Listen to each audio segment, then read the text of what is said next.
नमस्कार। टीटीसी जोधपुर के YouTube channel पर आपका स्वागत है।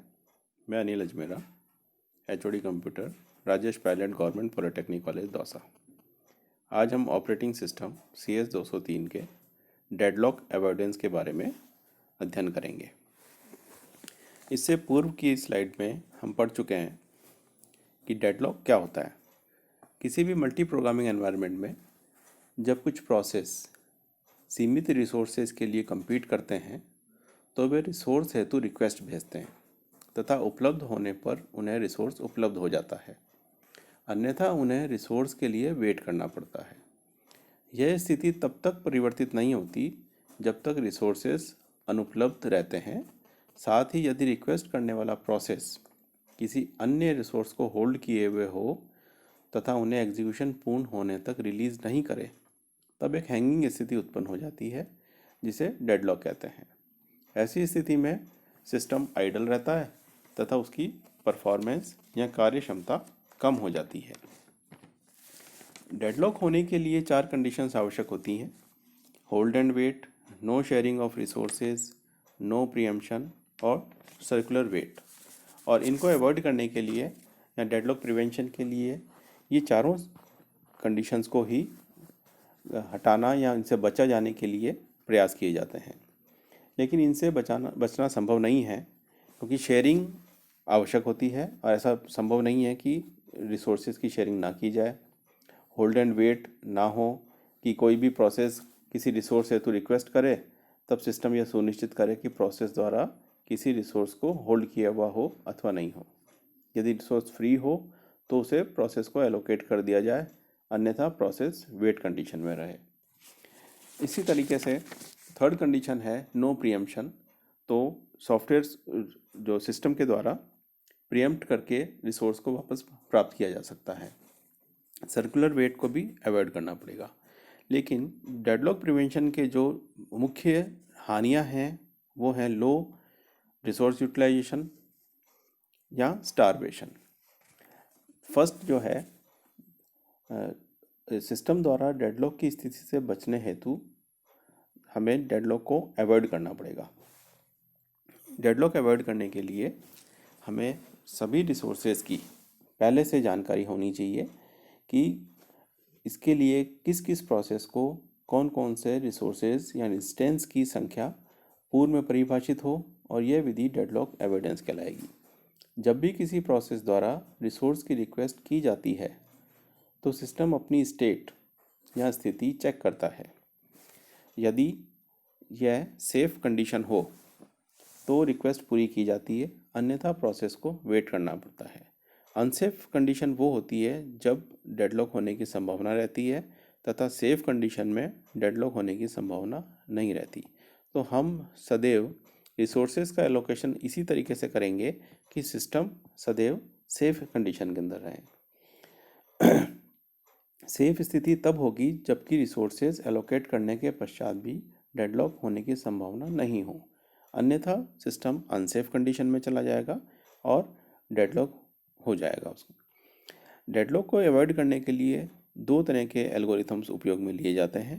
पहला है रिसोर्स एलोकेशन ग्राफ एल्गोरिथम और दूसरा बैंकर्स एल्गोरिथम। किसी सिस्टम में रिसोर्स के इंस्टेंस की उपलब्धता के आधार पर ये दोनों एल्गोरिथम काम करते हैं। रिसोर्स एलोकेशन ग्राफ में यदि किसी रिसोर्सेज के सिंगल इंस्टेंस हो, मतलब किसी भी रिसोर्स का एक ही इंस्टेंस हो, उस कंडीशन में हम रिसोर्स एलोकेशन ग्राफ का उपयोग किया जाता है। इसमें जैसा कि चित्र में दिखाया गया है, रिसोर्स एलोकेशन ग्राफ एल्गोरिथम में P1, P2, P3 3 प्रोसेसेस हैं और जो 4 रिसोर्स के लिए compete कर रहे हैं। Resources R1, R2, R3, R4।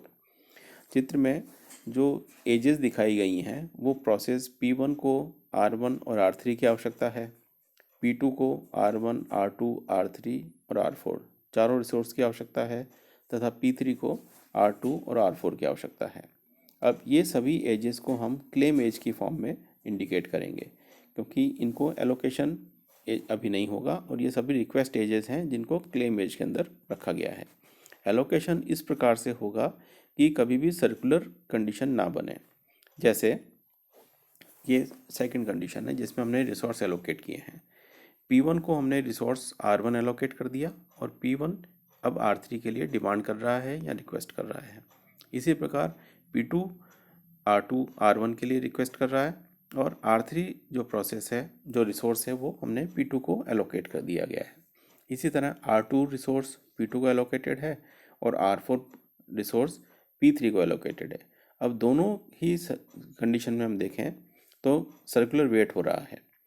R1 P1 R3 P2 वापस R1, पूरा सर्कल बन गया। और दूसरी कंडीशन में भी R2 से P2, P2 से R4, R4 से P3 और P3 से वापस R2। ये सर्कुलर वेट वाली कंडीशन हो गई। तो इसके अंदर डेडलॉक होने की पूरी संभावना है या तो डेडलॉक हो जाएगा, क्योंकि P1 ने R1 को होल्ड किया हुआ है और P1 R3 के लिए डिमांड कर रहा है।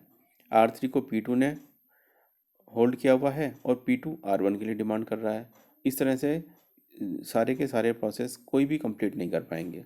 सेम साइकिल के अंदर भी यही कंडीशन है कि R2 P2 के लिए, P2 ने R2 को होल्ड किया हुआ है और P2 R4 के लिए डिमांड कर रहा है। इसी तरह P3 ने R4 को होल्ड किया हुआ है और P3 R2 को डिमांड कर रहा है। यहाँ P3 R2 के लिए रिक्वेस्ट भेज रहा है। इसको अवॉइड करने के लिए हम ये कंडीशन यूज़ करेंगे। हम P1 को R1 और R2 R3 दोनों रिसोर्सेज एलोकेट कर सकते हैं और P2 जो है वो R1 R2 R3 R4 चारों के लिए वेट करेगा। P2 की रिक्वेस्ट है चारों के लिए, जो हमने एरो के द्वारा दर्शाई गई है। इसी प्रकार P3 को हमने R2 और R4 दे दिए और P3 अपना काम कंप्लीट करेगा।